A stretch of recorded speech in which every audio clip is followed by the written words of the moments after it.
மாப்பிள உள்ள போங்க, நான் இவங்களுக்குலாம் கூழ் கொடுத்துட்டு வரேன்.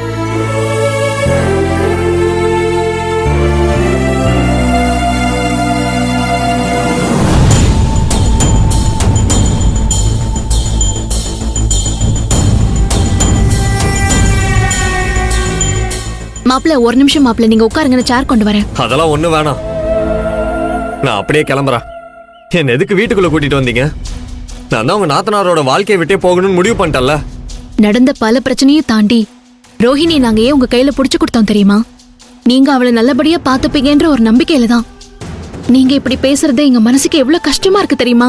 என்ன இப்படி பேச வச்சதே உங்க வீட்டு பொண்ணுதான். இல்ல மாப்பிள, நீங்க தப்பா புரிஞ்சிட்டு இருக்கீங்க. இல்ல, நான் சரியாதான் புரிஞ்சிட்டு இருக்கேன். நான் அப்படியே கிளம்புறேன். மாப்பிள ஒரே ஒரு நிமிஷம் இருங்க, நான் சொல்றது கொஞ்சம் கேளுங்க. இதுக்கு மேல கேட்கறதுக்கு எதுவும் இல்ல. நான் இங்க வந்திருக்கவே மாட்டேன். இந்த லக்கேஜ் எடுக்கிறதுக்காக கூட அவ என் வீட்டு வாசப்படியை மிதிச்சிடக்கூடாதுங்கிற ஒரே காரணத்துக்காக தான் நான் இது எல்லாத்தையும் தூக்கிட்டு வந்தேன். நான் வந்த வேலை முடிஞ்சிருச்சு, நான் கிளம்புறேன். நீங்க சந்தோஷமா உங்க விசேஷத்தை தாராளமா கொண்டாடுங்க. மாப்பிள, நீங்களும் ரோஹிணியும் பிரிஞ்சிருக்கீங்க. இந்த நேரத்துல நாங்க இதை பெருசா எடுத்துக்காம ஆடி மாசத்தை கொண்டாடுறோம்னு நினைக்கிறீங்களா? இந்த கொண்டாட்டம் வேண்டுதல் எல்லாமே நீங்களும் ரோஹிணியும் ஒன்னா சேரணுங்கிறதுக்காக மட்டும்தான். அது மட்டும் இல்லாம நீங்க ரோஹிணி மேல கோவமா இருக்கிறது உங்க பெரிய மச்சான்ல இருந்து யாருக்குமே தெரியாது. அவங்க யாருக்கும் தெரியக்கூடாதுன்னு தான் நான் உங்களை அவசர அவசரமா அங்க இருந்து இங்க கூட்டிட்டு வந்தேன். யாருக்கு தெரிஞ்சா என்ன, தெரியலன்னா என்னங்க, நான் அப்படியே கிளம்புறேன். மாப்பிள ஒரே நிமிஷம் இருங்களேன் ப்ளீஸ், உங்களை கையெடுத்து கும்பிட்டு கேட்டுக்கிறேன். அந்த கௌதம் வேணும்னே பிரச்சனை பண்ணி விட்டுருக்கான். நீங்களும் ரோஹிணி சந்தோஷமா வாழக்கூடாதுன்னு பிளான் பண்ணி பிரிச்சு விட்டுருக்கான்.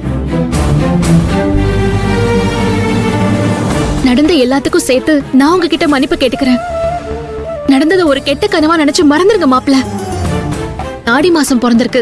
இந்த மாசம் முடிஞ்சதுக்கு அப்புறம் நீங்க ரோஹிணியை வந்து உங்க வீட்டுக்கு கூட்டிட்டு போயிடுங்க. அது கனவுல கூட நடக்காது. ஒரு மனுஷனால எந்த வலியையும் வேதனையும் தாங்கிக்க முடியும், ஆனா நம்பிக்கை துரோகத்தோட வலியும் வேதனையும் தாங்கிக்கவே முடியாது.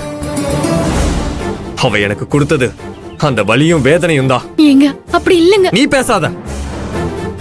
அந்த திருட்டு ராஸ்களை எனக்கு தெரியாம வீட்டுக்குள்ள வர வச்சு என் கண்ணு முன்னாடி அவன் கூட கண்ணாமூச்சி விளையாடி, சை வேணாம். நான்லாம் அதை இனிமே நினைச்சு கூட பார்க்க விரும்பல.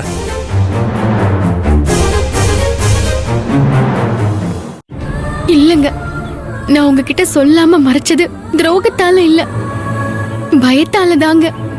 உங்ககிட்ட சொல்றதுக்கு நான் பயந்துட்டு தாங்க சொல்லல. போதும், உன் கதையெல்லாம் இதுக்கு மேல என்கிட்ட எதுவும் பேசாத. நான் உன்கிட்ட ஒரு வார்த்தை கூட பேச விரும்பல. உன் திங்ஸ் எல்லாம் கொடுத்துட்டு போகிறதுக்கு தான் வந்த. இதுக்கப்புறம் நீ உன் இஷ்டப்படி வாழலாம்.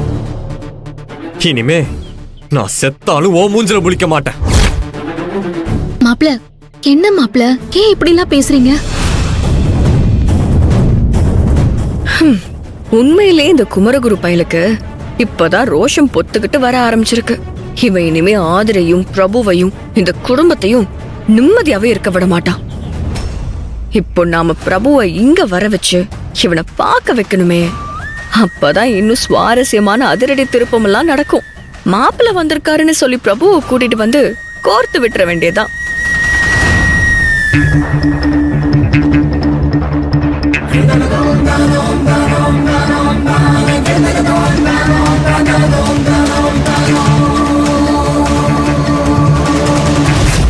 கும்பிட போன தெய்வம் குறுக்க வந்த மாதிரி பிரபு அவனாவே வெளியில வந்துட்டானே. சூப்பர். இனிமே இந்த வீட்டோட நிலவரம் கலவரம் தான். பிரபு மாமா, ஆடி மாசம் அதுவுமா நல்ல வேலையா மாப்பிள்ள சரியான நேரத்துக்கு வந்துட்டாரு. மாப்பிள்ள வந்திருக்காரா? ஆமா மாமா, உங்களுக்கு தெரியாதா? தெரியாதே. மாப்பிள்ள எங்க வாசல்ல இருக்காரா? ஆஹா இல்ல மாமா, ஆதிரி அக்காவும் ரோஹிணியும் மாப்பிள்ள கூட அங்க தனியா நின்னு பேசிட்டு இருக்காங்க பாருங்க.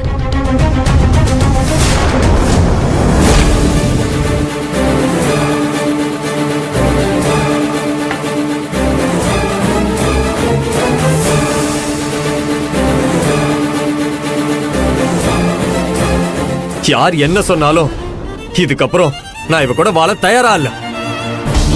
என்ன மாப்பிள்ள ஏதோ கோவமா பேசிட்டு இருக்கிற மாதிரி தெரியுது. அப்படி சொல்லாதீங்க மாப்பிள.